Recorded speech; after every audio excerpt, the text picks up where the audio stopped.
Welcome to Manage to Engage, the podcast from clearandopen.com. Dedicated to the evolution of you, because businesses grow when people do. Serving leaders, managers, and people who will be, helping you reach excellence in your work and achieve your personal goals at the same time. Sign up for the free course at clearandopen.com. If you want to appreciate how pain avoidant we are related to the dreams we have, all you got to do is look at spectator sports. We love to watch excellence. We are a culture of excellence dreamers and excellence watchers, not excellence beers and doers. Hi, it's Joseph, and thanks for tuning in to Manage to Engage, the podcast from clearandopen.com. Do you think of excellence as a noun, something that can be pursued and earned through enough effort, or as a verb, something you practice and strive for every day? I'd suggest it's the latter, an orientation to life rather than a discrete achievement. But we're not conditioned to practice excellence. We're watchers and dreamers, and for the most part, people are content with simply dreaming about and spectating excellence.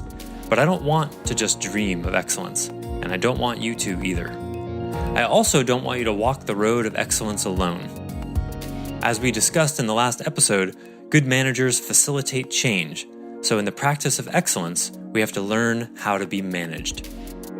I offer weekly member webcasts, online courses, and mentorship at clearandopen.com because it's my truth that with the right tools, anyone can eliminate the people, money, and time problems holding them back in business. And I share parts of these webcasts and courses on this show because I want to help you too. If you're enjoying the show and learning from it, I'd love your feedback. If you're listening to the show on an Apple device, all you have to do is open the podcast app, view the full description of this episode, and click the link to leave a rating and review for the show. Thanks so much for listening. Let's start the show.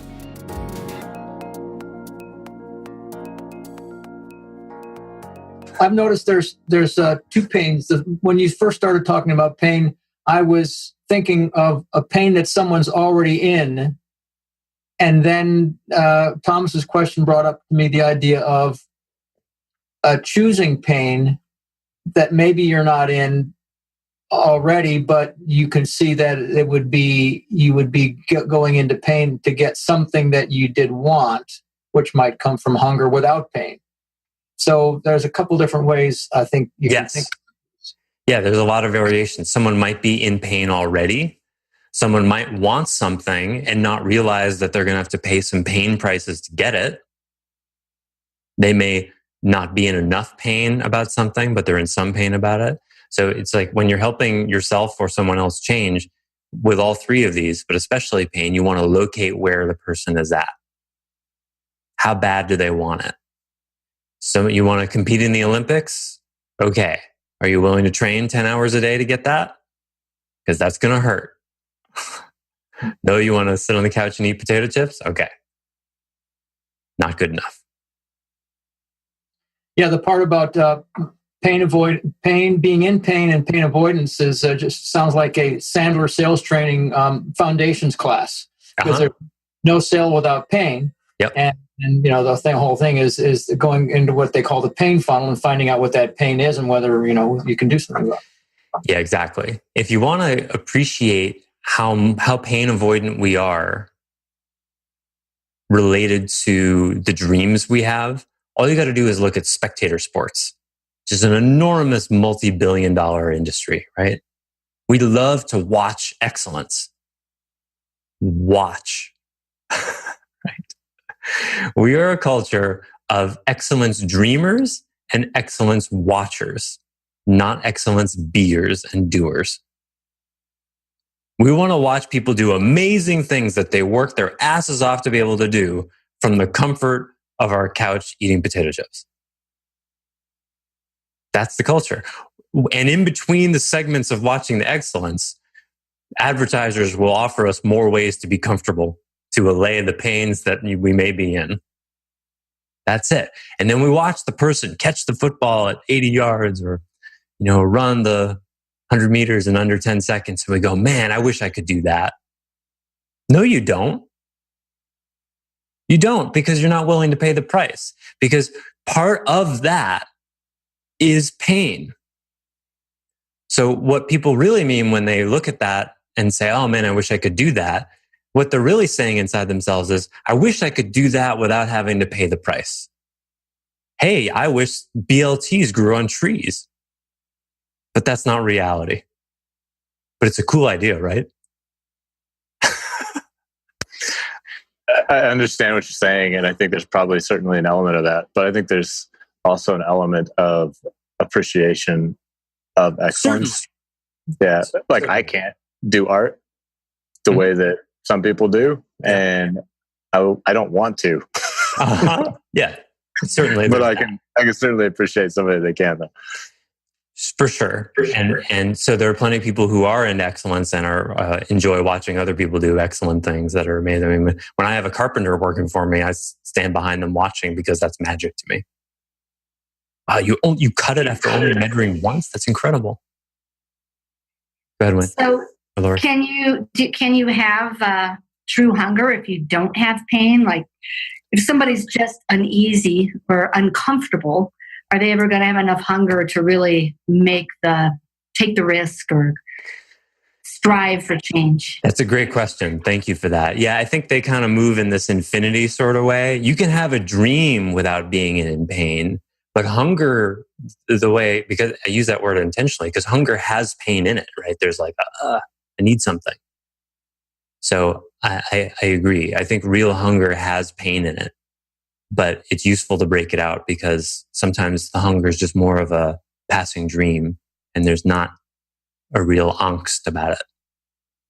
Or even as she asked that question, the thought in my head was oftentimes the need for instant gratification can or maybe that's a film over the hunger or something. A film, lovely, nice. That's vivid.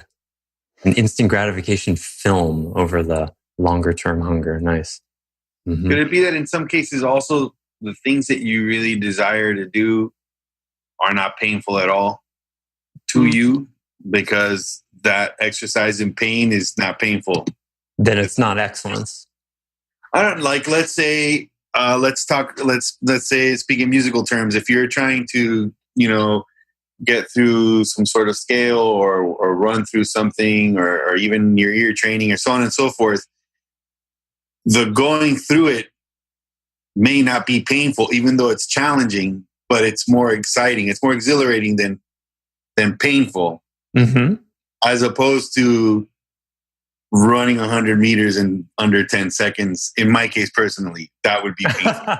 Okay. Well, certainly we would want the individual to frame the challenge as being enjoyable.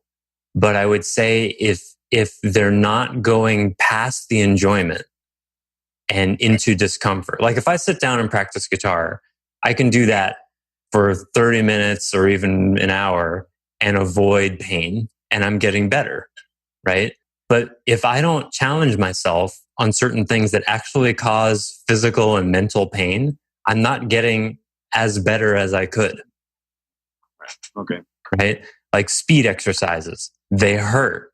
Endurance, ask in any musical instrument, if you're not pushing yourself to the point of physical pain, you're not pushing yourself as hard as you could. And therefore you will not get as good as you could get. It's just a simple fact. So certainly there's a zone and it's not mediocrity. I'd say it's a zone of like goodness, but not greatness. Okay. Fair enough. But it's a good distinction. Tying this back to working out, like how do you know when it's a good pain or not? I guess that's the question. It's hard to, just can't wrap my mind around that. So it's wicked hard, as we used to say in Massachusetts. Yeah, that's the question. I mean, whatever you're doing, I mean, it's the same question as, can I do more? Can I play bigger? What do I have a greater capacity? So what I would say to that is just know what your tendency is. Do you tend to push yourself too hard? I pushed myself so hard in a weight room 4 years ago. I spent 2 years rehabbing a frozen shoulder as a result of an injury. So I know in the domain of physicality, I tend to push myself too hard. Most people don't. Most people err on the other side. So just know what your tendency is, and it can depend on domain. With guitar, I don't push myself hard enough because I'd rather feel the pain of a squat than what a friend of mine called fingertip labor, like sewing or, oh God, makes me want to throw up. Fingertip labor for the mind. So know your tendency, and that's where a coach can help, of course. That's where outside feedback can help. And that leads directly to coachability, right? Because how to find your pain threshold can be greatly aided by someone who's watching you, and you're doing your guitar hammer-ons or whatever for 20 seconds until your fingers start to burn, and your guitar teacher says, "Oh, you can do that for a minute. Just do it every day for a week. You'll get there." How do I know? Because I did. You'll be able to get there, right? So someone who's walked that path before can help you do that, or someone who knows you in some way that you don't. Victor? Yeah, I guess my question is, what is excellence? Because if it's an undeterminable goal, then you'll never meet it, and that creates a shitty feedback loop. Only if you're not, if you bring a shame projection to it. So excellence is an asymptote. Remember asymptote? That's the curve that gets closer and closer to a line but never reaches it. Excellence is an asymptote because you can never know what the best you have to offer is. So you could never be excellent then, by that definition? I would say excellence is an orientation, and I would think of it more as a verb rather than an adjective or a noun. So you could say, in one way, you're never as excellent as you could be. But if you're always asking the question, how can I do better? Then that's an excellence mode that you're operating in. So how is that different from, I remember, I think it was Benjamin Franklin and his pursuit of perfection. And when he stopped, he said, it's not worth it because I'm phrasing, but basically I can't get there and I can't relate to people anymore. Yeah. But Benjamin Franklin was a really interesting guy. And for those of you who know the Enneagram, he was a 1. So he was obsessed with perfectionism. Now, there's a huge difference between perfectionism and excellence, because excellence is about doing something better and better and better. Perfection is about attaining something that is impossible. Perfectionism is self-abuse because there's no such thing as perfect.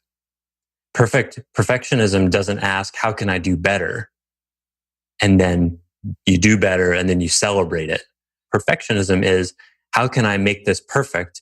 And then anything that falls short creates a shame trigger, which is what Victor was pointing to. And so we're making a linguistic distinction here, but really it has to do with how you relate to it.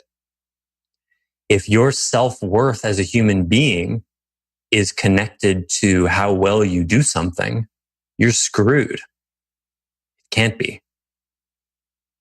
And that's a tricky thing. A lot of people fall into that. You're just as worthy as every other human being on the planet, whether you can run a 100 meter in under 10 seconds or whether it takes you 45 seconds. But you might be a slow runner, but that doesn't mean you're invalid as a human being. Now that sounds obvious. One sec, Sam. That sounds obvious, but many people don't relate to it that way, and they get hooked into this. Like many people, like how many of you can relate to at the end of the day, you evaluate your own self-worth based on how much you got done that day. And if a lot of your tasks aren't crossed off, you kind of feel like a failure. That's what I'm talking about.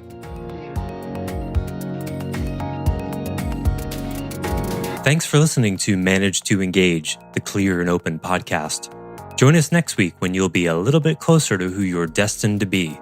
Until then, know that Clear and Open is dedicated to the evolution of you, because businesses grow when people do.